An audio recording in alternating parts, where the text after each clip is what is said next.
सिवान के राजनीति के एक सबसे बड़ा चेहरा ओम प्रकाश यादव जी आज हमारे स्टूडियो में मौजूद है। आप पर एक आरोप ये भी लगता है कि आप लोगों को, भोली भाली जनता को बरगलाते बहुत हैं, डर के नाम पर, खौफ के नाम पर, शहाबुद्दीन का खौफ दिखाते हैं आज भी लोग। ये ओम प्रकाश यादव जी, एक वक्त था जब शहाबुद्दीन साहब का पूरा एक तरह से कहिए तो तूती बोलता था सिवान में। वैसी परिस्थिति में आपने निर्दलीय के रूप में चुनाव लड़ा और उनकी पत्नी को चुनाव हरा दिया। 2 बार लगातार आप सांसद रहे, लेकिन 19 में जब आपका टिकट काट दिया गया, क्या आज आपको इस बात का मलाल? हम लोगों के गार्जियन अमित शाह जी ने कहा कि हाथ उठाया जाए कि कौन सांसद अपना टिकट कटवाने के लिए तैयार है। अच्छा, तो उस समय के वर्तमान सभी सांसदों ने, हमने भी हाथ। टिकट तो आपका कट गया और कविता सिंह को मेरा अलायंस में थी। आपको लग रहा है जो विकास होना चाहिए था 5 सालों में कविता सिंह में भी कर रहे हैं, कहीं ऐसा तो नहीं जो विकास जनता की नजर में है उस पर आप काम नहीं कर रहे हैं, इसलिए आज लोग आपको ट्रोल करते हैं। सिसवन ढाला एक बहुत बड़ी पार्टी क्या करेगी ना करेगी। अभी तो आप कह रहे थे कि पार्टी टिकट देगी, 100% पार्टी टिकट देगी। फिर मंगल पांडे क्या कर रहे हैं? इन दिनों मंगल पांडे सिवान में पूरा डेरा डाले हुए हैं, लगातार घूम रहे हैं। लोग ये भी कह रहे हैं कि मंगल पांडे चुनाव लड़ेंगे। यानी ओम प्रकाश यादव को जो लोग मदद करते थे उनकी हत्या कर दी जाती है। हत्या कर जाती है। ओम प्रकाश यादव की हत्या की। अच्छा, एक चर्चा ये भी ओम प्रकाश जी, क्योंकि बात कर रहे हैं हम लोग, तो इस पे भी आज बात किया जाए। एक चर्चा ये भी चलता है कि जब राजीव रोशन की हत्या हुई थी तब ओम प्रकाश यादव उसके नाम पर राजनीति करना चाहते थे और ओम प्रकाश यादव चाहते थे कि उसमें कैसे भी ओसामा साहब का नाम डाल के फंसा दिया जाए। कितनी सच्चाई है इस बात में? बात मार्केट में चलता है। BA, BCom, BSc, MA, MCom करें विश्व की सबसे बड़ी यूनिवर्सिटी इग्नू से। सॉल्व असाइनमेंट्स और गाइड बुक्स प्राप्त करें। संपर्क करें Mahakal computers, DAV PG college के पास, पंच मंदिरा मोड़ से दाहिने, सिवान। सरदर्द, मिर्गी, नशा, भूलने की बीमारी, अत्यधिक गुस्सा आना, घबराहट एवं नस की समस्याओं से अगर आप भी हैं परेशान तो मिलिए शहर के मशहूर साइकाट्रिस्ट डॉक्टर पंकज कुमार गुप्ता से। हमारा पता है डॉक्टर रामाजी चौधरी से 100 कदम पूरब, doctors colony Bahadiya road, Siwan. संपर्क नंबर 85 399 43 151। सिवान के राजनीति के एक सबसे बड़ा चेहरा ओम प्रकाश यादव जी आज हमारे स्टूडियो में मौजूद है और इनसे बातचीत करेंगे। आपको बता दें कि लगातार सिवान में 2 बार सांसद रहे हैं, लेकिन पिछले बार बीजेपी ने इनका टिकट काट दिया था और चूंकि जदयू के साथ अलायंस होने के कारण टिकट अजय सिंह की पत्नी कविता सिंह को दिया गया था। इसके अलावा कई सारे मुद्दे हैं जिस पर हम बातचीत करेंगे ओम प्रकाश यादव जी से। आपको बता दें कि राजनीति में काफी एक्टिव है ओम प्रकाश यादव और एक समय था जब शहाबुद्दीन के अलावा सिवान की राजनीति के बारे में लोग और किसी की बात नहीं कर पाते थे। उस वक्त में इन्होंने शहाबुद्दीन की पत्नी को हरा कर यहाँ से इस सीट पर कब्जा जमाया था। बहुत स्वागत है सर आपका हमारे स्टूडियो में। न्यूज इंडिया के पूरे टीम को और मेरे दर्शकों को मेरी तरफ से हार्दिक शुभकामना है। प्रार्थना है कि आप लोगों की उन्नति और प्रगति होते रहे, मेरी हार्दिक शुभकामना जी। ओम प्रकाश यादव जी, चुनाव बहुत नजदीक है और सबसे पहला सवाल हम आपसे राम मंदिर पे करना चाहेंगे, क्योंकि 2 दिन बाद राम मंदिर का भव्य उद्घाटन होने जा रहा है। लेकिन कुछ लोग जो विपक्ष के नेता ये आरोप ये भी लगा रहे हैं कि आप लोग उसमें हिंदू मुस्लिम का रंग देने की कोशिश कर रहे हैं। विपक्ष लोग हिंदू मुस्लिम का रंग देना चाह रहे हैं जी, लेकिन स्थानीय स्तर पर वहां जाकर पूछिए, चाहे देश के अन्य इलाके में जाकर पूछिए, वो रंग चढ़ नहीं रहा है जी। विपक्ष हताश है, परेशान है, नरेंद्र मोदी जी के बिछाए जाल में फंसता उलझता चला जा रहा है। तो मुझे लगता है कि इससे उन्हीं लोगों का नुकसान हो रहा है जो ये लोग रंग देना चाह रहे हैं। अच्छा ओम प्रकाश यादव जी, आप एक बात बताएं कि जब सुप्रीम कोर्ट ने फैसला दिया था कि राम मंदिर बनेगा, तब देश के मुसलमानों ने बहुत ही आसानी से, बिल्कुल शांत मन से इस चीज को एक्सेप्ट कर लिया, स्वीकार कर लिया था और ये तय हो गया था कि वहां राम मंदिर बनेगा और राम मंदिर का काम भी चल रहा था। ऐसे में इतनी जल्दीबाजी क्यों, जब कंप्लीट ही नहीं हुआ राम मंदिर और आप लोग उद्घाटन करने के जल्दी? क्या राजनीतिक रोटी सेक रहे हैं क्या इसमें? बीजेपी सेक रही है क्या? कोई राजनीति नहीं हो रहा है। विपक्ष आरोप लगा रहा है कि नरेंद्र मोदी जल्दबाजी में चुनाव को मद्देनजर रखते हुए मंदिर का उद्घाटन कर रहे हैं। चूंकि वर्षों 5 दशकों के बाद मंदिर का निर्माण सुप्रीम कोर्ट के आदेश अनुसार हो रहा है। बिल्कुल लोगों के मन में बेचैनी है कि कब टेंट से अपने भव्य भवन में मर्यादा पुरुषोत्तम राम को लाया जाए, तो उसी के तहत यह काम हो रहा है। हम पूछते हैं कि उस समय लोग कहाँ थे जब सुप्रीम कोर्ट ने आदेश दिया? विपक्ष के लोग कहाँ विरोध किए? न माइनॉरिटी के लोगों ने विरोध किया, न नहीं, विरोध तो आज भी नहीं कर रहे हैं। फिर आप लोग, हम भी यही कहना चाहते हैं आपसे, आप लोग चाहते तो आराम से एकदम पूरा बिल्डिंग तैयार हो जाता, उसके बाद से उद्घाटन कर सकते थे। आप लोग मार्च में चुनाव देख रहे हैं कि मार्च अप्रैल में, फरवरी लास्ट तक आचार संहिता लग जाए उससे पहले काम कर ले। जो लोग विरोध कर रहे हैं, चाहे जो लोग अनर्गल आलाप कर रहे हैं, जी कल तक यही लोग हम लोगों से प्रश्न करते थे कि भाजपा के लोग नारा लगाते हैं मंदिर वहीं बनाएंगे, तारीख डेट नहीं बताएंगे, तारीख नहीं बताएंगे। आज इन लोगों की बेचैनी देख करके लग रहा है कि लोग हताश हैं, परेशान हैं, नरेंद्र मोदी के बिछाए हुए जाल में उलझते चले जा रहे हैं। हम पूछते हैं, राजीव गांधी कल असम में मंदिर में पूजा अर्चना करने गए थे, जी तो क्या उचित था कि राहुल गांधी अयोध्या जाने से इनकार कर रहे हैं? आज न कल तो कभी न कभी इनको जाना ही होगा। जाना ही है, फिर विरोध करने का क्या औचित्य है? बिल्कुल। तो जो लोग ये कह रहे हैं कि बीजेपी कहीं ना कहीं से राजनीति कर रही है राम मंदिर के नाम पे, तो इस पे हमने इनसे चर्चा की। लेकिन आज हम बात सीवान की राजनीति पे करेंगे। ओम प्रकाश यादव जी, एक वक्त था जब शहाबुद्दीन साहब का पूरा एक तरह से कहिए तो तूती बोलता था सीवान में। वैसी परिस्थिति में आपने निर्दलीय के रूप में चुनाव लड़ा और उनकी पत्नी को चुनाव हरा दिया। 2 बार लगातार आप सांसद रहे, लेकिन 19 में जब आपका टिकट काट दिया गया, क्या आज आपको इस बात का मलाल होता है? देखिए, कहीं कोई मलाल नहीं। देश को एक मजबूत नेतृत्व मिला था नरेंद्र मोदी के रूप में जी, और हमारे राष्ट्रीय अध्यक्ष उस समय निर्णय ले लिए थे कि 5 सांसदों का टिकट काट करके जेडीयू को दिया जाएगा। तो हम लोगों ने सहज स्वीकार किया। घर के हम लोगों के गार्जियन अमित शाह जी ने कहा कि हाथ उठाया जाए कि कौन सांसद अपना टिकट कटवाने के लिए तैयार है। अच्छा। तो उस समय के वर्तमान सभी सांसदों ने, हमने भी हाथ उठाया था। अच्छा। पार्टी ने निर्णय लिया कि नहीं, जेडीयू को सीट दिया। तो हम लोगों ने, आपने देखा होगा, कहीं कोई विरोध नहीं किया, हम लोगों को जिताने के काम किए। तो इसमें क्या है? कोई मलाल ओम प्रकाश यादव को कोई मलाल नहीं, उन्होंने कुर्बानी दे दी सीट से, हाथ भी खड़ा किया था कि मेरा भी टिकट काट सकते हैं। लेकिन टिकट तो आपका कट गया और कविता सिंह को मेरा अलायंस में थी। आपको लग रहा है जो विकास होना चाहिए था 5 सालों में कविता सिंह ने विकास किया? देखिए, जब उनको हम लोग चुनाव प्रचार में लेकर घूम रहे थे, हमने एक ही अनुरोध उनसे किया था कि मैडम, हम दिल्ली में 10 साल रहे हैं और रहने और खाने की खाली इंतजाम कर दिया जाए, तो जिस बीमारी का इलाज सीवान संभव नहीं है, जैसे heart, kidney, liver, cancer, brain tumour, वैसे लोग अपना आवास पर रह करके, खा करके सस्ते दरों पर इलाज करा सकते हैं। जब हम सांसद थे तो हमारे यहाँ 250-300 मरीज रहते थे। सबको जाति और पार्टी से ऊपर उठकर, सीवान में कोई कह नहीं सकता है कि हमने जाति और पार्टी पूछ करके इलाज करवाया हूँ। हमने सभी जात, सभी पार्टी के लोगों का इलाज कराने का काम किया। लेकिन कई लोगों को इस बात की भी शिकायत रहती है ओम प्रकाश जी, कि जब भी इनसे बात होती है तो सिर्फ यही कहते हैं कि हमने लोगों को इलाज कराया है। इसके अलावा उनसे पूछिए विकास के बारे में, तो उन्होंने कोई विकास नहीं किया। बोर्ड पर जी, आदरणीय प्रधानमंत्री के साथ मेरा फोटो लगा जी, ये जो तस्वीर लगी है, एक आवेदन दे रहे हैं, देख रहे हैं जी, ये मेडिकल कॉलेज की जी, हमने उनसे संतुष्ट, Mairwa medical college medical college बन रहा है जी, उसी के लिए मिलने गए थे जी। तो ये विकास नहीं है तो क्या है? सीवान से पटना जाने में पूरे दिन लग जाते थे। पहली बार जीत कर गए तो 1600 करोड़ रुपए की राशि कांग्रेस के रोड मिनिस्टर थे आरपीएन सिंह, जो तमकुही के राजा हैं।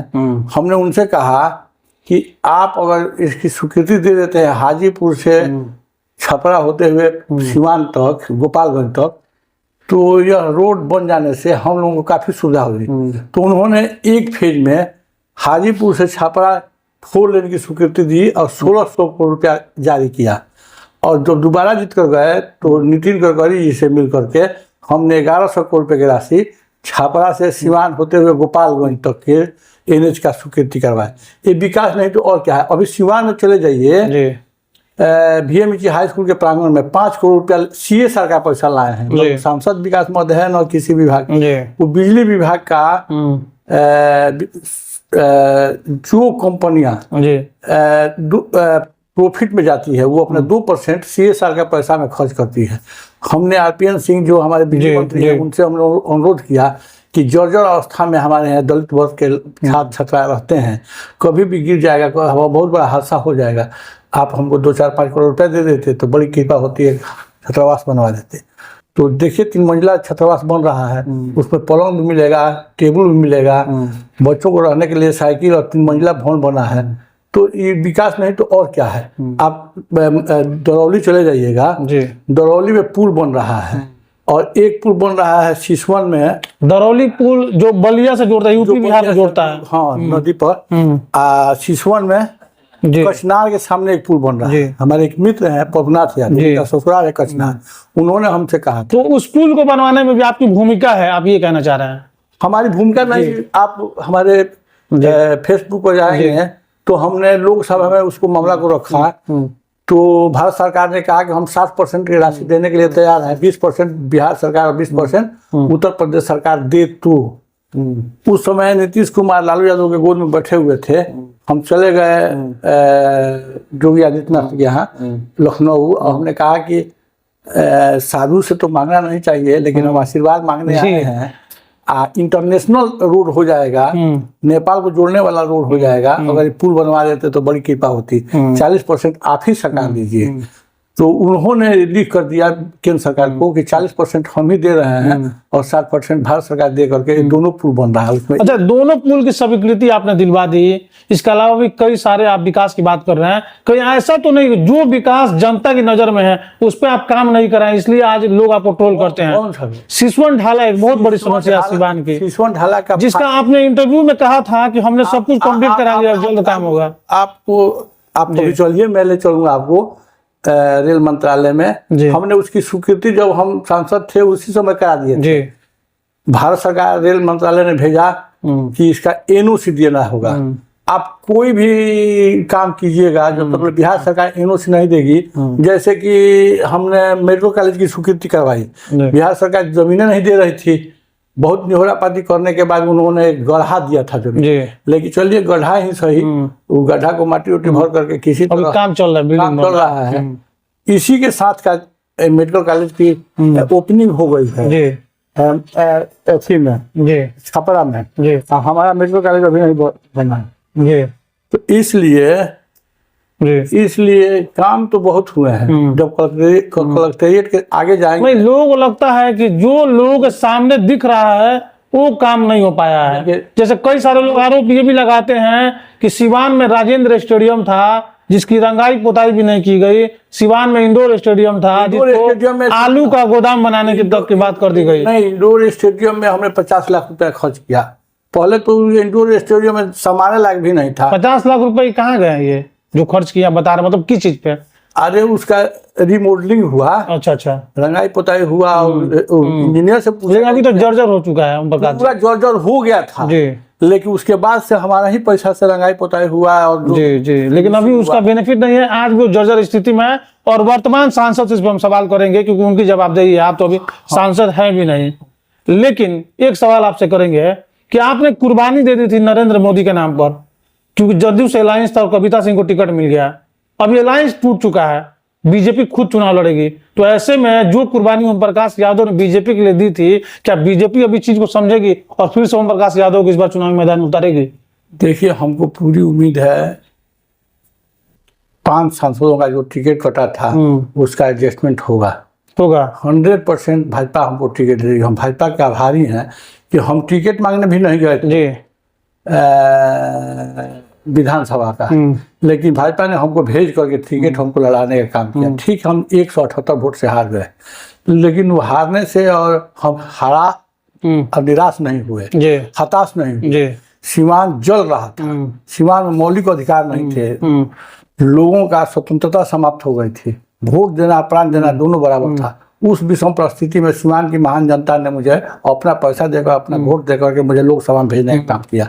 हमारा सपना साकार हो चुका है। 10 साल हम सांसद रहे हैं, फैसला पार्टी को लेना है, पार्टी क्या करेगी न करेगी। अभी तो आप कह रहे थे कि पार्टी टिकट देगी, 100% पार्टी टिकट देगी। फिर मंगल पांडे क्या कर रहे हैं? मंगल पांडे सिवान में पूरा डेरा डाले हुए हैं, लगातार घूम रहे हैं, लोग ये भी कह रहे हैं कि मंगल पांडे चुनाव लड़ेंगे। सिवान जिले के हैं, बलिया उनका घर पड़ता है, महाराजगंज लोकसभा में पड़ता है। फैसला पार्टी लेगी। अभी हम लोगों को हताश निराश होने की जरूरत नहीं है, 100% पार्टी न्याय करेगी। हम गए थे, हमारे अपने शीर्ष नेतृत्व से हमने कहा कि हम बिल्कुल ठीक हैं। पटना में भी हम सभी नेताओं से मिले, हमने कहा कि हमको ब्रेन स्ट्रोक हो गया था, लेकिन अब हम ठीक हैं। सुशील मोदी जी ने कहा कि इसी बीमारी से हमारा एक मित्र मर गया और एक आज उसके पत्नी को मिलने गए थे, उसका हाथ नहीं उठ रहा था। हमने कहा कि सर मेरा दोनों हाथ उठ रहा है, अपने पैर से चल कर रहा है। बिल्कुल, आज स्टूडियो में बातचीत भी हो रही है। हाँ, तो इसलिए फैसला पार्टी को करना है, फैसला जो पार्टी करेगी हम उसको मानेंगे। जी, आप पर एक आरोप ये भी लगता है कि आप लोगों को, भोली भाली जनता को बरगलाते बहुत हैं, डर के नाम पर, खौफ के नाम पर, साफ दिन का खौफ दिखाते हैं आज भी लोगों को आप। कभी नहीं, हम डराते नहीं हैं, बल्कि डर से मुक्त कराते हैं। हम डराने वाले आदमी हैं, आपको लगता है? नहीं, लेकिन लोग तो कहता है कि ओम प्रकाश यादव जी बरगलाते बहुत है, लोगों को डराते बहुत हैं। अच्छा, जो हम कहते हैं वो बात गलत है कि सही है, पहले बताइए। हम जिस दुकान से कोलगेट साबुन खरीद लेते थे, उस दुकान को बंद करा दिया जाता था। जब 5 दुकानें सीवान में बंद हो गई तो हमने सोचा कि क्या जरूरत है सीवान के लोगों को डरवाने या धमकाने का।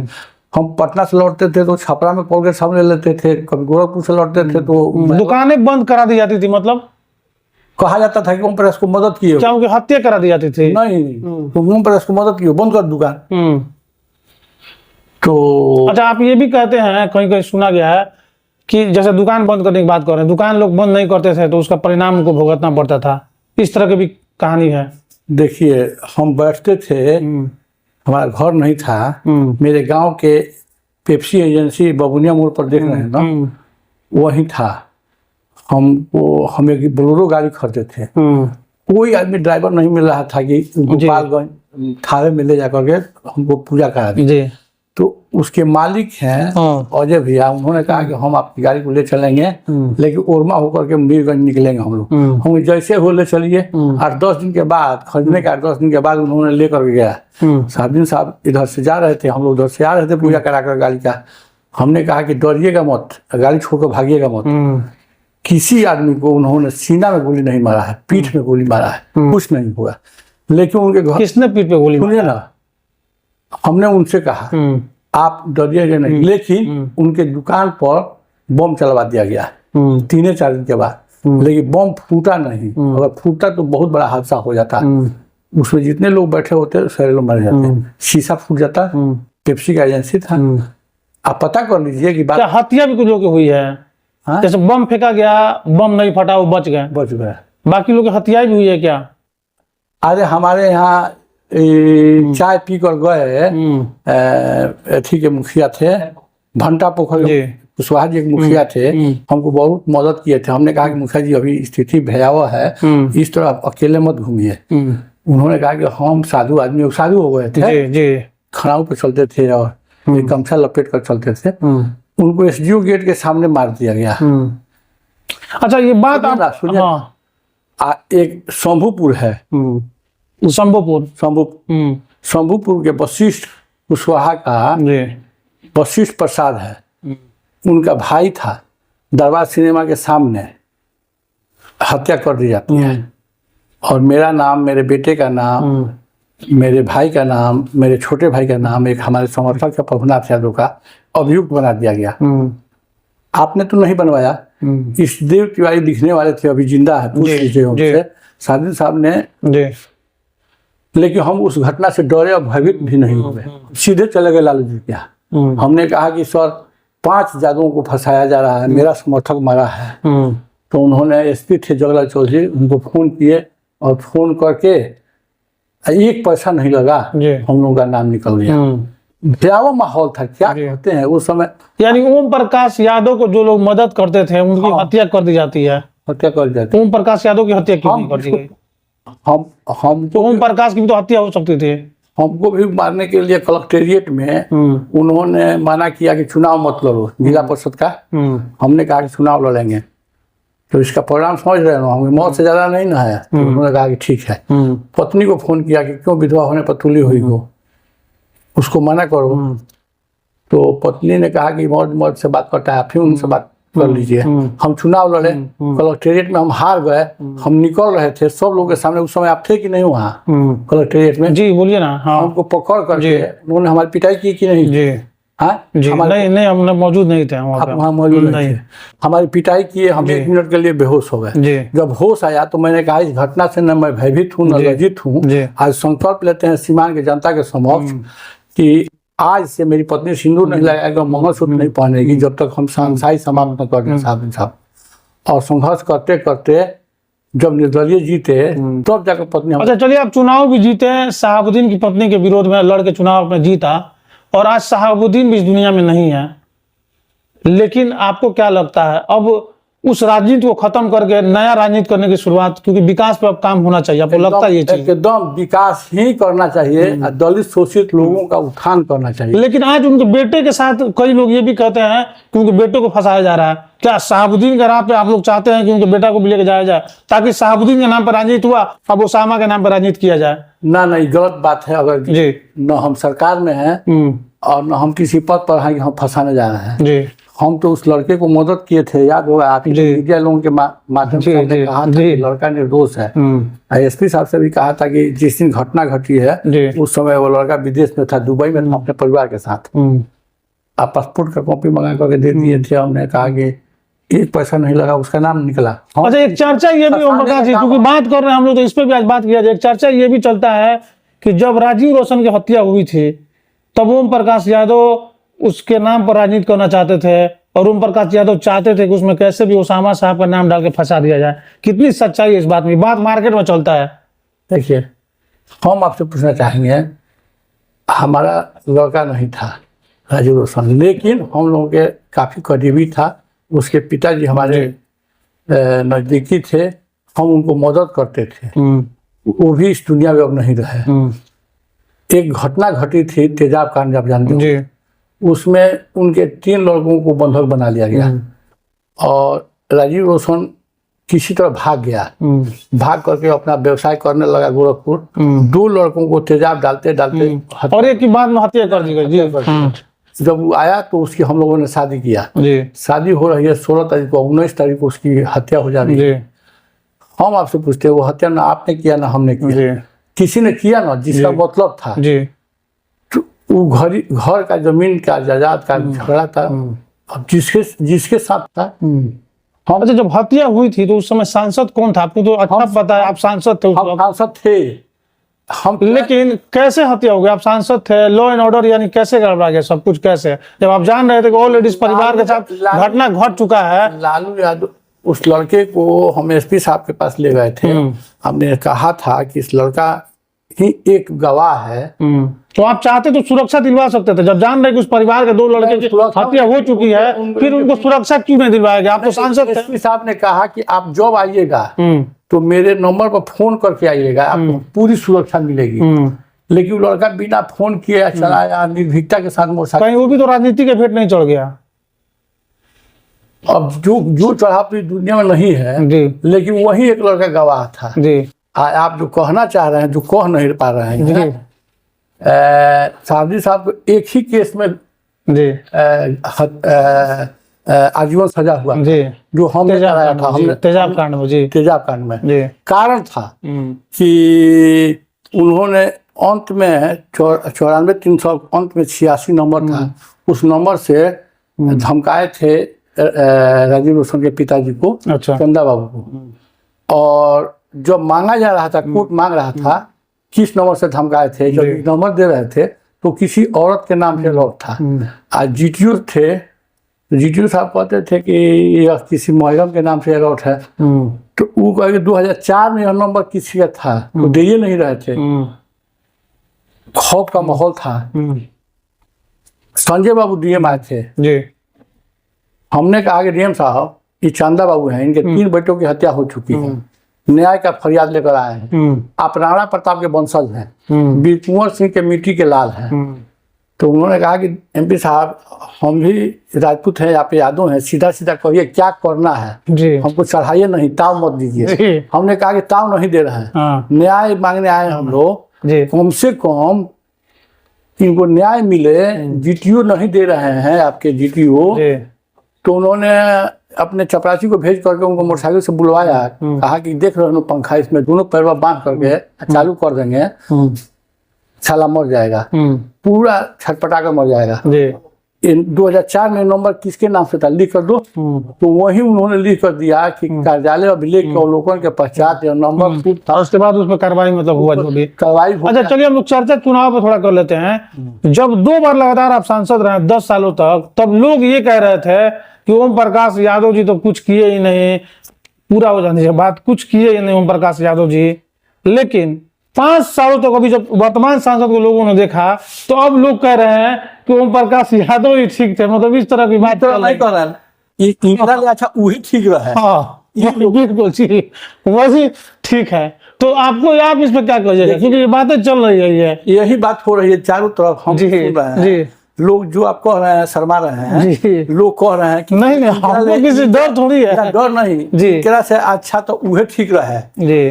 वो कम से कम प्रणाम कर कर गुड़ छुअत रहे जी, बुलावला पावत रहे, न्योता हगाई करत रहे, अपना दिल्ली आवास पर। तो आप इस बात से कितना इत्तेफाक रखते हैं? हम बिल्कुल रखते हैं। जी जिसके घर में तबीयत खराब हो जाए, किडनी खराब हो जाए, जिसको हार्ट की तबीयत खराब हो जाए, उस परिवार से पूछे कि क्या बीतता है, गहना बेचे, खेत बेचे, कि कर्जा ले।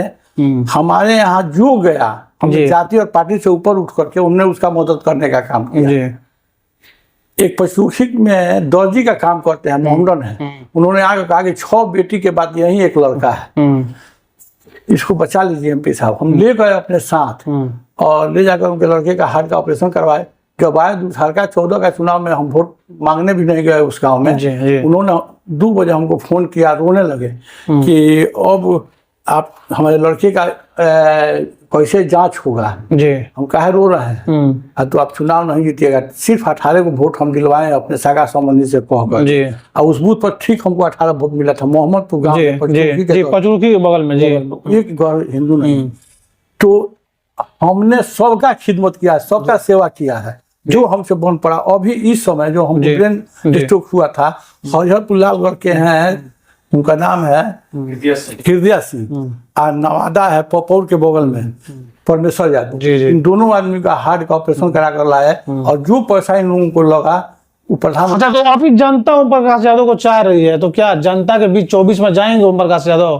फैसला तो लोकतंत्र में जनता के पास चाबी होती है, सत्ता की चाबी जनता के पास होती है, नेता के पास नहीं। तो फिर ओम प्रकाश यादव टिकट का इंतजार क्यों करेंगे? यही ओम प्रकाश यादव 2009 में बिना टिकट देखे जनता के बीच चलेगा और जनता ने सांसद बना दिया। तो इस बार ओम प्रकाश यादव टिकट की राह क्यों देखेंगे जब सिवान की जनता चाह रही है कि आप फिर से एक बार सांसद बने? तो बहुत तरह की परिस्थितियां होती है, बहुत तरह की स्थिति परिस्थितियां होती है। वक्त आने दीजिए, फैसला जनता कर देगी, उसमें कोई चिंता की बात नहीं है। फैसला जनता को करना है। ये माना जाए कि ओम प्रकाश यादव इस बार 24 के चुनाव में दिखा है के लिए बुलवाना जा रहा है, काहे पार्टी विरोध कराना चाह रहा है? नहीं, पार्टी विरोध हम नहीं कराना चाह रहा है। हम बड़ी, चूंकि देखिए आप वो व्यक्ति हैं, जब शहाबुद्दीन का दौर था उस वक्त भी आपने चुनाव लड़के जनता के बीच गए और चुनाव जीत गए, तब किसी पार्टी का सिंबल आपके साथ नहीं था। तो जब उस परिस्थिति में ओम प्रकाश यादव जी खटिया छाप था आपका, चारपाई छाप, उस परिस्थिति में ओम प्रकाश यादव जब चुनाव जीत गए, तो अभी तो परिस्थिति बिल्कुल ओम प्रकाश यादव के हिसाब से चल रहा है। नहीं, उस हिसाब से नहीं। देखिए, देश को एक मजबूत नेतृत्व मिला है, दुनिया में भारत का नाम रोशन हो रहा है। पहले चीन, अमेरिका, पाकिस्तान, जापान की सब लोग बोलते थे, हम लोग सिर्फ सुनते थे, भारत की कहीं पूछ नहीं थी। लेकिन आज भारत की महत्ता बढ़ी है, भारत के हम लोग चांद पर पहुंच गए हैं। हमारे साथ ही पाकिस्तान आजाद हुआ, वहाँ 500 रुपए किलो आटा बिक रहा है, महंगाई चरम सीमा पर है। क्या वाकई 500 रुपए किलो आटा बिक रहा है? क्योंकि आप चैनल पे जो बोल रहे हैं ये बात लोग देख रहे होंगे, एकदम बिक रहा है। वहाँ आपने देखा होगा, हमने भी तो टीवी का बात कर रहे हैं। वहाँ महंगाई चरम सीमा पर है, लोग खाने के लिए, दाने के लिए तरस रहे हैं। ऐसी हालात अच्छा क्यों हुआ, इस पर भी कभी हम लोग चर्चा कर लेंगे। ऐसा नहीं है ओम प्रकाश जी, जितनी आप अपनी पार्टी की अच्छाई बता रहे हैं, ऐसा नहीं है कि यहाँ पे दूध की नदियां बह रही है आपके सरकार में। आपके भी सरकार में 2 करोड़ रोजगार की बात की गई थी। रसिया नहीं, गैस सिलेंडर आपकी सरकार मोदी जी के आने से पहले, यही मोदी जी जब पीएम नहीं बने थे तो लोग 4-4.5 गैस उठाते थे। टीवी चैनल पर बोल रहे हैं, हमारे जैसे लोगों को 3 बरस लगा एक सिंगल सिलेंडर लेने में। हम शंकर दुबे के शिष्य हैं, जो महाराज उनके विधायक हैं, कांग्रेस। ये कुछ ज्यादा नहीं हो रहा है, 3 साल आपको लग गया। 3 साल लगा, हम जी। कहते थे विजय शंकर दुबे से, विजय शंकर दुबे न जाने किसे कहते थे। जी। 3 साल के बाद हमको एक गैस का सिलेंडर, हमने 25 लाख लोगों को मुफ्त में उजाला योजना के अंतर्गत मुफ्त में गैस कनेक्शन देने का काम किए हैं। अच्छा, आपकी सरकार अभी ये भी दावा कर रही है, प्रचार चल रहा है कि आप लोगों ने आयुष्मान कार्ड बनवाया जहां बिल्कुल फ्री में इलाज हो रहा है। क्या आपको लग रहा है फ्री में इलाज हो रहा है लोगों का? एकदम हो रहा है, आपके सिवान में भी हो रहा है। सिवान में कहाँ हो रहा है? आप जिस डॉक्टर के पास जाइए, प्राइवेट डॉक्टर के यहाँ जाइए, सरकार के यहाँ जाइए, आपके पास अगर कार्ड है जी, तो आपका इलाज होगा। आप जो बड़े लोग थे जो वेदांता में, चलिए उम्मीद करते हैं सर कि आप जो बात बोल रहे हैं उस बातों में सच्चाई हो, क्योंकि विपक्ष के लोग, हम नहीं कहेंगे, विपक्ष के लोग आरोप लगाते हैं कि बीजेपी के कहनी और कथनी में बहुत अंतर है। क्योंकि सिवान में भले ही आप जो कह रहे हैं कि फ्री में इलाज हो रहा है, लेकिन इस पे भी हम रिपोर्टिंग करेंगे। हम लोगों से जाकर मिले थे, किसी भी अस्पताल में कोई गरीब आदमी आयुष्मान कार्ड लेकर जाता है तो उसको कहा जाता है पहले 10,000 रुपये जमा कीजिए, उसके बाद ही आपका इलाज हो पाएगा। रामेश्वर जी। के यहाँ चले जाइए, चाहे जिस रामेश्वर सिंह की आप बात कर रहे हैं, उसी रामेश्वर सिंह के यहाँ 10,000 रुपये पहले मांगा जाता है। और रामेश्वर सिंह भी अगर इस न्यूज को देख रहे हैं, अगर उनको वीडियो चाहिए तो वीडियो हम ला सकते हैं और उस व्यक्ति से भी मिलवा सकते हैं। स्टूडियो में बुला के चाहे तो डॉक्टर साहब आके डिबेट भी कर सकते हैं, क्योंकि उसी डॉक्टर, जिस डॉक्टर की आप बात कर रहे हैं, उनके यहाँ पहले पैसा लिया जाता है तब इलाज किया जाता है। सुफिया, तो ये तो आयुष्मान कार्ड का तो इससे पता चल जाता है कि कितना आयुष्मान कार्ड से काम हो रहा है। देखिए जी। 5 लाख रुपए तक का इंश्योरेंस का दुनिया में इतना बड़ा जी स्वास्थ्य के क्षेत्र में कोई देश काम नहीं किया है जी जितना नरेंद्र मोदी ने किया है। जी 80 करोड़ लोगों को मुफ्त में अनाज दिया जा रहा है। जी हाँ? तो हम लोग जाति और पार्टी का नाम नहीं लेते हैं, जी। जिसने भी उस योग्यता रखता है उसको हम लोग दे रहे हैं। उजाला योजना के अंतर्गत हम लोगों ने जाति पार्टी न देखा, जी। जिसकी जरूरत है आयुष्मान कार्ड, उसको हम लोगों ने गैस कनेक्शन दिया। चलिए कोई बात नहीं, उस पर हम लोग चर्चा फिर कभी कर लेंगे। सिवान के बारे में लास्ट आखिरी सवाल एक हम आपसे पूछना चाहेंगे कि सिवान के राजनीति में ओम प्रकाश यादव जी अगर 24 में आते हैं और जनता जिताकर एक बार फिर से सांसद बनाती है, यानी तीसरी बार आप सिवान के सांसद बनते हैं, तो क्या कुछ प्लानिंग है? बस एक आखिरी सवाल। प्लानिंग हमेशा रहा है अपराध और अपराधी की खिलाफत करना, जी। अमन चैन शांति सौहार्द प्रेम भाईचारा बना रहे और मिलजुल करके हम लोग वैभवशाली सिवान बनावे, राजेंद्र बाबू का सिवान बनावे, स्वतंत्रता सेनानी मौलाना वैभव साहब का सिवान बनाए। आइए हम सब मिल करके बढ़िया सिवान बनावे जो कलंकित और अपमानित न हो। चलिए, तो ओम प्रकाश यादव जी आज हमारे साथ स्टूडियो में मौजूद थे, बड़ी बेबाकी से अपनी बात रखते हैं और सबसे बड़ी बात है कि जनता के बीच काफी लोकप्रिय हैं, क्योंकि जनता इनको पसंद करती है इनकी सादगी के लिए। और 2024 चुनाव में जब हमने बात किया कि क्या ओम प्रकाश यादव जी चुनावी मैदान में होंगे, तो इन्होंने कहा कि वक्त आने दीजिए, वक्त आएगा तो जनता ये तय कर लेगी कि 24 में क्या करना है। ऐसा तमाम खबरों के लिए देखते रहिए न्यूज इंडिया तक। अब आपके शहर सिवान में सफदरजंग हॉस्पिटल दिल्ली के मशहूर surgeon doctor MD Muzammil, general and laparoscopic surgeon MBBS DNB general surgery Delhi लखी चंद हॉस्पिटल में अपनी सेवाएं दे रहे हैं। लखी चंद हॉस्पिटल में 21 जनवरी से सेवाएं चालू है। हर तरह का ऑपरेशन सफलतापूर्वक किया जाता है। लखी चंद हॉस्पिटल, डॉक्टर्स कॉलोनी चौक, बढ़रिया रोड, सिवान।